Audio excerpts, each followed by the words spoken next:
एक बार एक मछुआरन जो मछली बेचा करती थी, इसी प्रोफ़ेशन में थी वो एक बार वो बाज़ार से जा रही थी। बाज़ार में जब वो इत्र के बाज़ार था जहाँ पर इत्र बिका करती थी, तो जब उस एरिया से गुज़र रही थी तो कड़ी धूप थी और दिन भर की थकावट के कारण वो थक के और बहुत थकान महसूस कर रही थी वो। तो पता नहीं अचानक उसको चक्कर आ गया और वो गिर पड़ी और बेहोश हो गई। तो भीड़ लग गया वहाँ पर, काफ़ी लोग आ गए और सभी पूछने लगे कि ये क्या हुआ।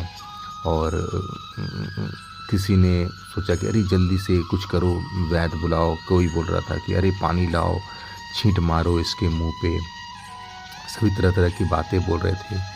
तो कोई पानी मार रहा था तो बोला कि अरे जल्दी करो, नहीं तो ये फिर पता नहीं कुछ हो जाएगा, कहीं मर ना जाए ये। तो ऐसा बोल बोल के लोग तरह तरह के उपाय कर रहे थे, लेकिन उससे कोई वो जग नहीं पा रही थी वो। तो एक ने बोला कि अरे इतना बढ़िया यहाँ पर इत्र का ये दुकान है, सब इतनी खुशबू है, तो जल्दी से कोई इत्र लाओ, हम इसको सुंघाएंगे। इतनी अच्छी खुशबू है, इस खुशबू देख करके लोग एकदम अपने में सेंसेस काम करने लगते हैं, तो क्यों ना इसको इत्र सुंघाया जाए। तो कुछ लोग भाग करके तरह तरह के इत्र जो थे वो ले आए और सुंघाने गए। कोई बोला अरे इसको केवड़े का सूंघाओ, कोई बोला इसको जैस्मीन का सूंघाओ, कोई बोला गुलाब का सूंघाओ। और वो सूंघा रहे थे, लेकिन सूंघाते रहे थे, उससे भी कोई फ़र्क नहीं पड़ रहा था उस मछुआरन को। तभी एक दूसरा मछुआरा था, वो भी इसी प्रोफेशन में था, वो भी कहीं से वो बेच कर के आ रहा था। उसके पास टोकरी वो खाली थी। तो बोला कि अरे ये क्या कर रहे हैं आप, इसको मार देंगे क्या। तो सभी चौंके, ये कौन बोला। बोला कि अरे मैं मछुआरा हूँ, रुकिए, ऐसे नहीं जागेगी ये।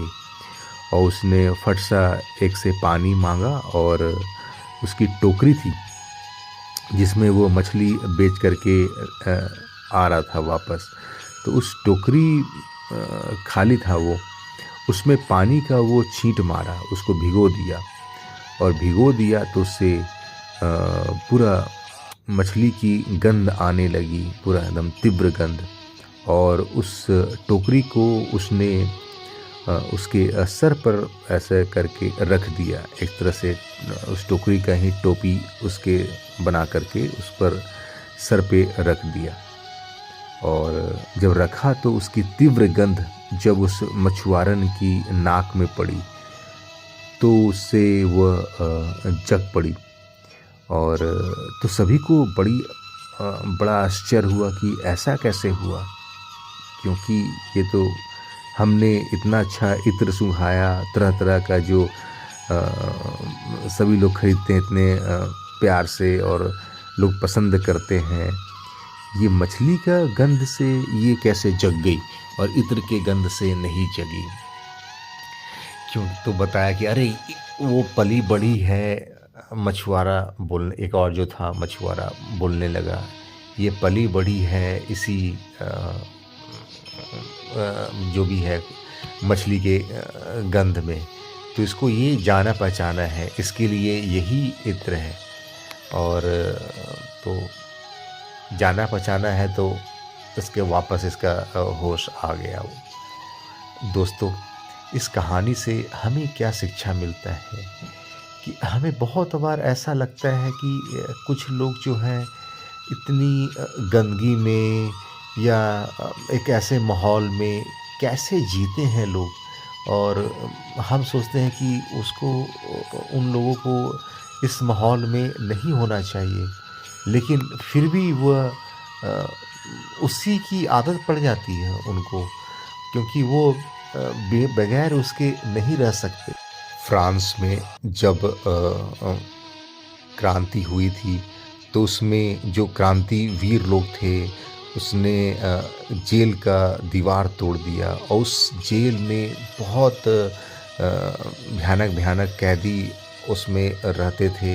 कुछ कैदी तो ऐसे थे कि उनको उम्र कैद की सज़ा मिली हुई थी। कोई 30 साल से जेल में बंद था, कोई 40 साल से जेल में बंद था। तो बहुत लंबा-लंबा, और हाथों में बेड़ियाँ उनकी बंधी रहती थी और उस बेड़ियों से जकड़ा भार रहता था। और तो जब उनको आज़ाद कराया गया तो वे लोग बाहर तो आए, लेकिन फिर वापस भाग करके जेल के अंदर जाने लगे। तो सभी लोग बोलने लगे कि ये क्या हो रहा है, हम तुम्हें आज़ाद करवा रहे हैं, तुम आज़ाद फिर वापस जाना चाहते हो। तो बोला कि नहीं नहीं, हमें आज़ादी नहीं चाहिए, क्योंकि हमें नींद नहीं आ रही है, क्योंकि बेड़ियों का जो भार है अब वो हमारी आदत बन चुकी है, और वो बगैर उसके वो नहीं रह पा रहे थे वो। तो हमें लगता है कि मतलब ऐसा क्यों है बाकी लोग को कि उस आज़ाद तो अच्छी बात है, लेकिन उसकी आदत जो पुरानी है वो उसके संस्कार पे हावी है।